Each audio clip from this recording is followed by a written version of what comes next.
இந்தியாவில் அமைச்சர்கள் குழுவை யார் நியமிக்கிறார்கள்? ஏ. லோக் சபா சபாநாயகர், the speaker of Lok Sabha. B. குடியரசுத் தலைவர், தி பிரசிடென்ட். சி. தலைமை நீதிபதி, தி சீஃப் ஜஸ்டிஸ். டி. பிரதமர், தி பிரைம் மினிஸ்டர். சரியான பதில் பி. குடியரசுத் தலைவர், தி பிரசிடென்ட். 4. இந்திய அரசியலமைப்பு சட்டம் 75வது பிரிவின்படி பிரதமரின் ஆலோசனையின் பேரில் குடியரசுத் தலைவர் அமைச்சர்களை நியமிக்கிறார். அமைச்சர்கள் குடியரசுத் தலைவரின் விருப்பம் உள்ளவரை பதவியில் நீடிப்பார்கள். கானா என்ற சொல் எந்த லத்தீன் வார்த்தையிலிருந்து பெறப்பட்டது? ஏ. குபனரே, குபனர். பி. துசெரே, கியூசியா. சி. எம்பெராரே, எம்பரர். டி. ரெஜரே, ரெகர். சரியான பதில் ஏ. குபனரே, குபனர். சரியான விடை ஏ. சோகஸ்மெலி. கானா என்ற சொல் குபனர் என்ற லத்தீன் வார்த்தையிலிருந்து உருவானது. இதற்கு இயக்குதல் அல்லது ஆளுதல் என்று பொருள். இது ஒரு கப்பலை வழிநடத்துவதைக் குறிக்கும் சொல்லிலிருந்து நிர்வாகப் பொறுப்பைக் குறிக்கும் சொல்லாக மாறியது. தற்போது அசாம் ரைபிள்ஸில் எத்தனை பட்டாலியன்கள் உள்ளன? ஏ. 23. பி. 30. சி. 52. டி. 46. சரியான பதில் டி. 46. சரியான விடை 46. அசாம் ரைபிள்ஸ் இந்தியாவின் பழமையான துணை இராணுவப் படையாகும். இதில் தற்போது 46 பட்டாலியன்கள் செயல்பாட்டில் உள்ளன. மற்ற விடைகள் ஏன் தவறு? அ. 23 என்பது அசாம் ரைபிள்ஸின் தற்போதைய பட்டாலியன்களின் எண்ணிக்கை அல்ல. இவற்றில் எது திருமண கொடுமையின் ஒரு வடிவமாக வெளிப்படையாக குறிப்பிடப்பட்டுள்ளது? ஏ. பொது துன்புறுத்தல். பி. குழந்தை தொழிலாளர். சி. நிதி மோசடி. டி. வரதட்சணை கொலை. சரியான பதில் டி. வரதட்சணை கொலை. வரதட்சணை கொலை என்பது திருமணமான பெண் ஒருவரை வரதட்சணை கொடுமை காரணமாக கொலை செய்வது அல்லது தற்கொலைக்கு தூண்டுவதைக் குறிக்கும் ஒரு கொடூரமான குற்றமாகும். இந்திய தண்டனைச் சட்டத்தின் 34B பிரிவு இத்தகைய குற்றங்களைத் தடுக்கவும் தண்டிக்கவும் உருவாக்கப்பட்டது. உள்ளாட்சி தன்னாட்சியில் பெண்களுக்கு எத்தனை பங்கு இடங்கள் ஒதுக்கப்பட்டுள்ளன? ஏ. 2இல் 1 பங்கு. பி. 5இல் 1 பங்கு. சி. 4இல் 1 பங்கு. டி. 3இல் 1 பங்கு, 1/3. சரியான பதில் டி.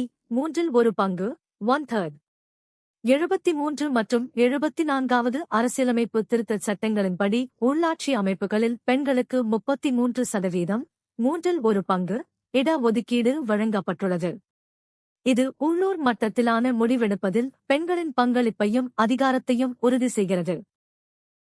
எந்த நாட்டின் அரசியலமைப்பிலிருந்து அடிப்படை உரிமைகளுக்கான உத்வேகத்தை வடிவமைப்பாளர்கள் பெற்றனர்? ஏ. America, USA. பி.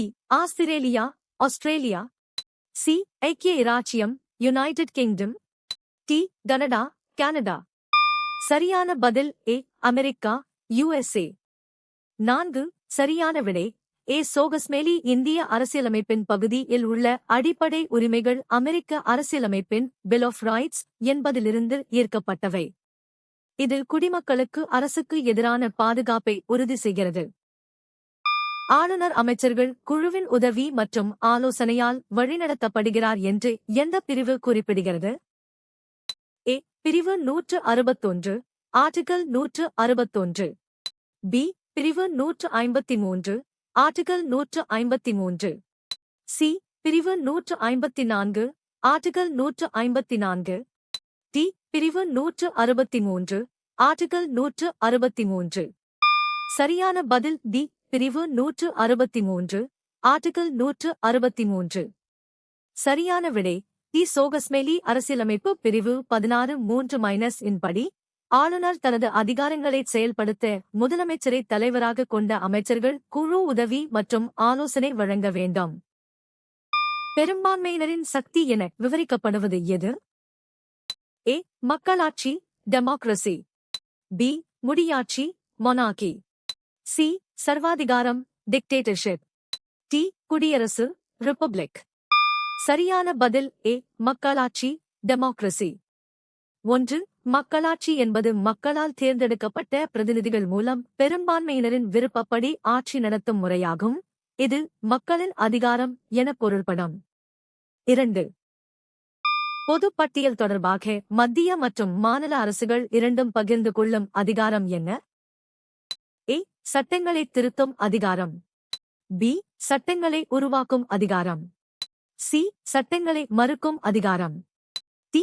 சட்டங்களை அமல்படுத்தும் அதிகாரம் மட்டுமே. சரியான பதில் பி. சட்டங்களை உருவாக்கும் அதிகாரம்.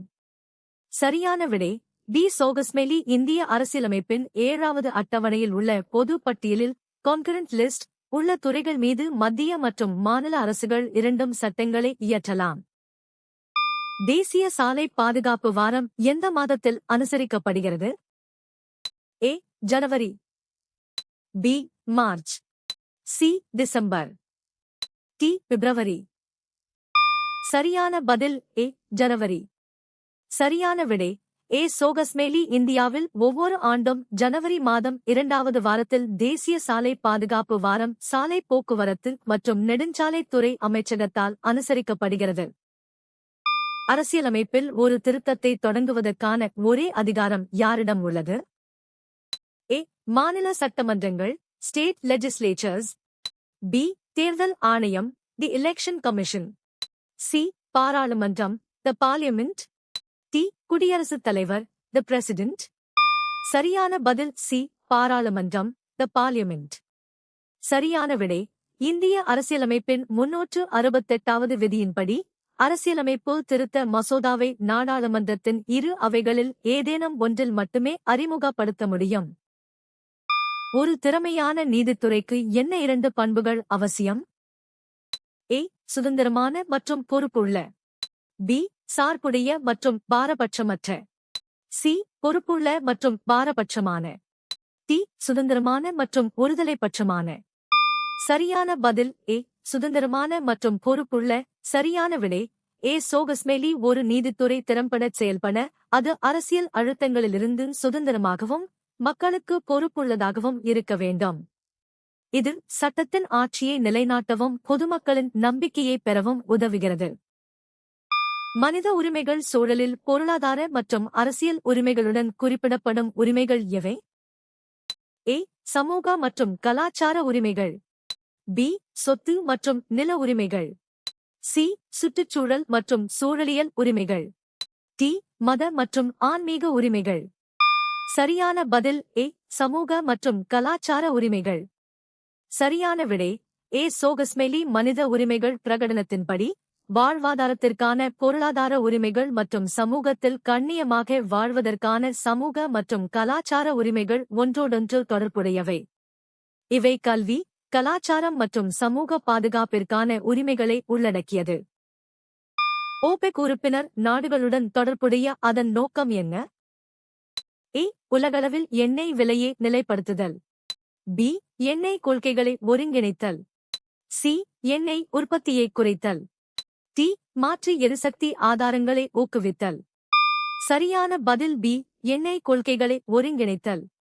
ஓபெக் அமைப்பின் முக்கிய நோக்கம் அதன் உறுப்பு நாடுகளின் எண்ணெய் கொள்கைகளை ஒருங்கிணைப்பதும் மற்றும் உலக சந்தையில் எண்ணெய் விலையை நிலைப்படுத்துவதும் ஆகும். உயர் நீதிமன்றங்களில் உள்ள நீதிபதிகளின் எண்ணிக்கை சீரானதாகவும் நிலையானதாகவும் உள்ளதா? ஏ. ஆம், இது அரசியலமைப்பால் நிர்ணயிக்கப்பட்டுள்ளது. பி. இது மாநிலத்தின் மக்கள் தொகையை பொறுத்தது. சி. இல்லை, இது சீரானதாகவும் நிலையானதாகவும் இல்லை. டி. ஆம், இது எல்லா மாநிலங்களிலும் சீராக உள்ளது. சரியான பதில் சி. இல்லை, இது சீரானதாகவும் நிலையானதாகவும் இல்லை.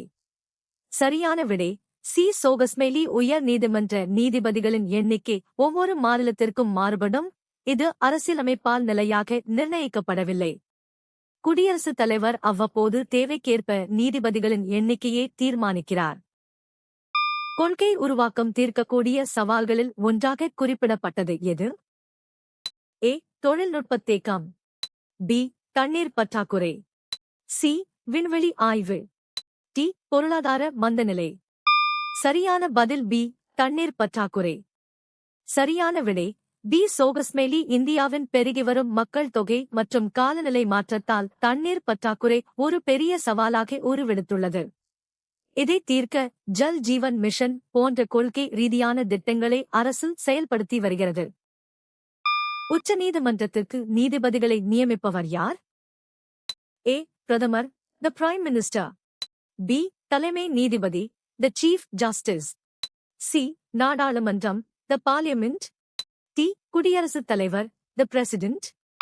சரியான பதில் டி. குடியரசுத் தலைவர், த பிரசிடென்ட். 4. சரியான விடை டி. சோகஸ்மேலி. இந்திய அரசியலமைப்பு சட்டம் சரத்து 12(4)(2) இன்படி உச்சநீதிமன்ற நீதிபதிகளை குடியரசுத் தலைவர் நியமிக்கிறார். கொலிஜியம் அமைப்பின் பரிந்துரையின் அடிப்படையில் இந்த நியமனங்கள் மேற்கொள்ளப்படுகின்றன. 1453 இல் வெகுஜன தொடர்புக்கு கணிசமாக பங்களித்த கண்டுபிடிப்பு எது? ஏ. வானொலி, ரேடியோ. பி. தொலைபேசி, டெலிபோன். சி. மின்னஞ்சல், இமெயில். டி. அச்சு இயந்திரம், பிரிண்டிங் பிரஸ். சரியான பதில் டி. அச்சு இயந்திரம், பிரிண்டிங் பிரஸ். 1453 இல் ஜோஹன்னஸ் குட்டன்பெர்க் அச்சு இயந்திரத்தை கண்டுபிடித்தது தகவல் தொடர்பில் ஒரு புரட்சியை ஏற்படுத்தியது. இது புத்தகங்கள் மற்றும் செய்தித்தாள்கள் அதிக அளவில் அச்சிடப்படவும் அறிவு பரவலாகவும் வழிவகுத்தது. நீங்கள் எத்தனை சரியாக பதிலளித்தீர்கள்?